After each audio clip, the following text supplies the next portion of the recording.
Hello friends, overflow பத்தி கேட்டிருக்காரு. வாங்க டீடைலா பார்க்கலாம். அதுக்காக ஒரு பேரண்ட் டிவ் கிரியேட் பண்ணிருக்கேன். நெக்ஸ்ட் அதுக்குள்ள சைல்டு பேராகிராஃப் டாக் கிரியேட் பண்ணிருக்கேன். பேராகிராஃப்க்கு கலர் ரெட்டும் வித் 400 பிக்சலும் கொடுத்துருக்கேன். இந்த வித் வந்து இந்த ஒரு லைன் தான் வித். நெக்ஸ்ட் அதே மாதிரி பேரண்ட்டுக்கு வந்து எல்லோ கலர் பேக்ரவுண்டும் வித் வந்து குறிப்பிட்ட வித்தும் அதே மாதிரி ஹைட் குறிப்பிட்ட வித். அப்பதான் வந்து எனக்கு ஓவர்ஃப்ளோ வந்து நான் நல்லா ஈஸியா எடுக்க முடியும். இப்போ டிஃபால்ட்டாக எனக்கு ஓவர்ஃப்ளோ இந்த மாதிரி தான் சின்டாக்ஸ் இருக்கும். ஓகே, ஓவர்ஃப்ளோ கொடுத்தீங்கன்னா வரிசை இந்த மாதிரி சஜஷன் வந்துடும்.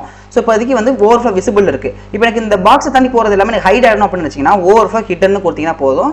ஜஸ்ட் இங்கே பாருங்க, ரெண்டு சைடு எனக்கு மறைஞ்சிருச்சு. இப்போ எனக்கு வந்து எக்ஸ் சைடு மட்டும் ஹிட் ஆகும். எக்ஸ்னா லெஃப்ட் டு ரைட்டு, ஒய்னா டாப் டு பாட்டம். ஓகேவா? இப்போ எனக்கு எக்ஸ் லெஃப்ட் டு ரைட்டு மட்டும் எனக்கு ஹைட் ஆயிடணும் அப்படின்னு நினச்சி கொடுத்துருக்கேன். நான் இவங்க லெஃப்ட் டு ரைட் என்னால் பார்க்க முடியாது, ஆனால் டாப் டு பாட்டம் என்னால் பார்க்க முடியும். இங்கே பாருங்க, டாப் டு பாட்டம் சேம். இதே அப்படியே ஆப்போசிட்டா ஒய் ஹிட்டன் கொடுத்து அப்படின்னா என்னால் ஒய் பார்க்க முடியாது, ஆனால் எக்ஸ் என்னால் பார்க்க முடியும். இங்கே பாருங்க, எக்ஸ் என்னால் பார்க்க முடியும், ஆனால் ஒய் பார்க்க முடியாது.